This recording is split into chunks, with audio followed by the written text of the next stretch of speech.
comment acheter des actions ou investir dans des actions sur XTB. Donc la première chose à faire est évidemment de venir ici sur la plateforme et d'avoir déjà créé votre compte. Dans mon cas, je l'ai déjà créé, donc je vais simplement me connecter et accéder à l'application web. Mais si vous n'avez pas encore de compte, je vous laisse un lien dans la description pour que vous puissiez le créer. Passons maintenant à la plateforme. Une fois que vous êtes connecté, ceci va apparaître. Sinon, il se peut que vous voyez quelque chose comme la vue générale de votre portefeuille d'investissement. Dans ce cas, allez simplement à la barre de gauche, là où il est écrit « Mes opérations ». Pour acheter des actions ou investir dans des actions, il suffit d'aller à la section de gauche intitulée « Cotation ». Si cette section n'apparaît pas, cliquez sur « Plus » ou là où se trouve le signe « Plus » et choisissez « Cotation ». Dans mon cas, elle n'apparaît pas car je l'ai déjà ouverte, mais elle apparaîtra pour vous. Une fois que nous avons sélectionné « Cotation », nous allons cliquer sur les petites flèches à droite puis choisir où nous voulons investir, que ce soit des actions ou des ETF. Dans ce cas, nous allons choisir des actions. Tous les marchés apparaissent ici, mais avant cela, nous pouvons choisir entre des actions directement ou des CFD d'actions. Dans ce cas, nous pouvons choisir des CFD d'actions, puis choisir par exemple les États-Unis et examiner les CFD d'actions disponibles.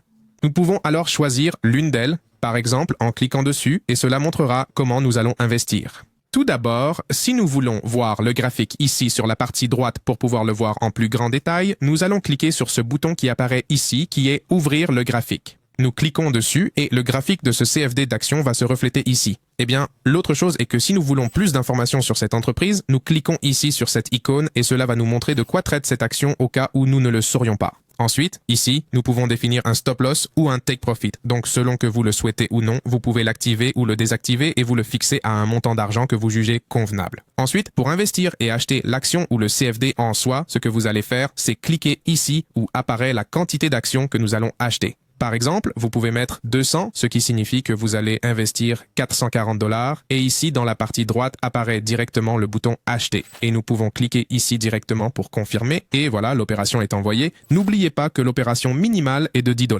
À présent, éliminons les CFD et passons aux actions directes. Sélectionnons par exemple le marché des États-Unis, puis choisissons cette action spécifique. Répétons la même procédure. Ouvrons le graphique détaillé pour l'examiner plus attentivement si désiré. Maintenant, une fois que nous sommes ici, cela nous permet de faire quelque chose d'extra et c'est de pouvoir changer en volume. Ici, vous pouvez choisir par exemple que vous souhaitez investir seulement 10 $, ce qui est le minimum comme je vous le disais, et cela vous indique que cela équivaut à 0,7 fractions de cette action. Mais si vous ne voulez pas investir par somme d'argent mais par volume, c'est-à-dire par quantité d'actions, alors vous pouvez cliquer ici sur cette flèche, vous cliquez là où il est écrit changer en volume et cela apparaît ici. Vous dites alors, eh bien je veux acheter 200 actions de cette action ou de cette entreprise et simplement ici, cela vous indiquera que cela équivaut à 2184. Maintenant, si vous souhaitez une interface un peu plus avancée parce que celle-ci vous semble un peu simple, il vous suffit de cliquer ici sur ce plus et ici, cela vous apparaîtra avec plus de détails. Donc par volume, la somme d'argent que vous allez investir et la commission qui apparaît ici.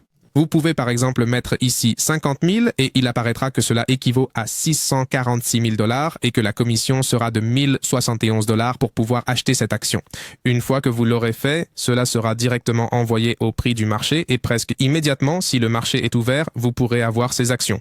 Sinon, vous devrez attendre que le marché ouvre le jour suivant pour que cela soit exécuté, c'est-à-dire que l'ordre restera enregistré si vous le souhaitez. Maintenant, si cela ne vous convient pas et que vous ne voulez pas l'envoyer comme ordre au marché, vous pouvez placer un ordre stop ou limité. Et ici, nous ne suivons plus le prix du marché, mais nous fixons notre propre prix. Alors c'est à 12. Regardez ici, c'est à 12,92, donc on peut la mettre à 10 si on pense qu'elle va baisser et que quelqu'un va nous vendre à ce prix. Et ici, on peut activer une date d'expiration, c'est-à-dire que cet ordre dure un moment. Alors, je suis en mesure d'indiquer ici que je souhaite que cela soit valable jusqu'au 30 septembre 2025 et jusqu'à cette date précise, cet ordre sera maintenu actif. Si à un certain moment cette action venait à descendre à ces 10 $ et que quelqu'un est disposé à me vendre à ce prix de 10 $, alors cet ordre s'exécutera automatiquement, mais sinon il ne le fera pas. Ensuite, après avoir fixé le prix auquel nous voulons acheter cette action, nous pouvons indiquer combien d'actions nous souhaitons acheter. Par exemple, 200 actions, comme le prix que nous avons fixé est de 10 $, nous allons donc payer 2000 $ pour 200 actions. Mais souviens-toi que ce n'est pas parce que nous fixons ce prix que quelqu'un va les accepter immédiatement. Nous devons être cohérents avec le prix du marché. Ce n'est pas parce que vous fixez cela à 2 $ que quelqu'un va vous vendre les actions à 2 $. Cela dépend évidemment de l'offre et de la demande sur le marché. Alors, eh bien ici, nous pouvons fixer par exemple à 10 dollars et une fois que nous l'avons fixé à la quantité que nous souhaitons, nous passons à l'étape suivante qui est le montant d'argent que nous allons payer, qui dans ce cas est ces 2000 dollars qui apparaissent ici, c'est ce qui sera débité de notre compte et nous cliquons simplement ici pour acheter à un prix limite que nous avons établi et l'ordre part sur le marché et s'exécute lorsque le marché est ouvert. Pour cela, il est nécessaire de vérifier l'horaire de chaque bourse, car investir par exemple aux États-Unis n'est pas identique à investir ici en France ou sur un autre marché à des heures différentes. Donc, ne pensez pas que c'est toujours semblable. D'ailleurs, n'oublie pas que si tu vas investir dans une action, il y a l'action en tant que telle, mais il y a aussi le CFD. Donc, si tu investis dans le CFD, cela te donne certaines actions supplémentaires que je ne t'ai pas montrées auparavant. Et c'est lorsque nous arrivons ici et que nous passons à l'ordre stop limité, cela nous donne maintenant le sujet de la marge et cela nous donne aussi le sujet du stop loss pour pouvoir le fixer et ici le fixer spécifiquement en détail. De même pour le take profit. Donc si tu envisages de le faire via le CFE pour un sujet davantage axé sur le trading, tu peux également le réaliser parfaitement et ici nous disposons d'options plus avancées et avec davantage de détails comme par exemple le sujet de la marge qui est extrêmement important. Donc ce sont des éléments que tu dois absolument comprendre avant d'investir dans des actions au sein de XTB. Cela dit, on se revoit bientôt. J'espère que cette vidéo vous a aidé. Si c'est le cas ou si vous êtes resté jusqu'à la fin, mettez un emoji de dollar avec des ailes dans les commentaires. Salut, bye!